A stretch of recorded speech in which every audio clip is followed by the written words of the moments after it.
So guys আবারও একটা নতুন টিপস অ্যান্ড ট্রিপস নিয়ে আপনাদের মাঝে এসে পড়লাম। আজ আপনাদের শিখাবো কিভাবে ডাবল ভিক্টর ইউজ করতে হয়। তো ডাবল ভিক্টর ইউজ করার জন্য সর্বপ্রথম কি হইলো এটা কেমন লাগে ভিক্টরটা তুলে করছি মানে হ্যাঁ।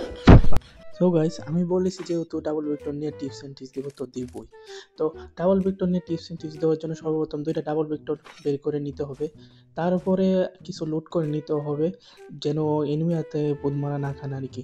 তো তো তারপরে লোড করার পরে আপনি এনিমি বিচারবেন।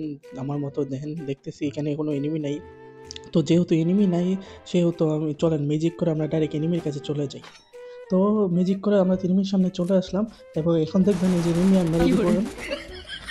হ্যাঁ খেলতে হবে না। খেলার আগেই মাইরা দিই এনিমি।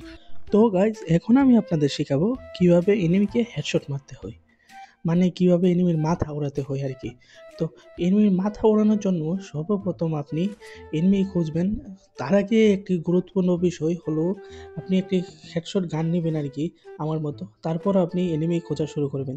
তো এনিমি খুঁজতে খুঁজতে আমরা যখন এনিমি পেয়ে যাবেন, এই যে পেয়ে গেলাম, তখন এভাবে জুম করে হেডশট মেরে দিলেও সমস্যা নেই গাইস। এই যে এনিমিটা যেভাবে মারছেন এইভাবে হেডশট মারবেন আপনারা। তো আপনাদের যেহেতু বলেছি যে হেডশট মারা শেখাবো, তো আবারও আমি এসে বললাম হেডশট মারতে, বুঝছেন? তো হেডশট মারার জন্য এনিমিকে সর্বপ্রথম আপনারা লোড করে নেবেন। লোড করে তারপরে আবার এনিমি খোঁজা শুরু করবেন।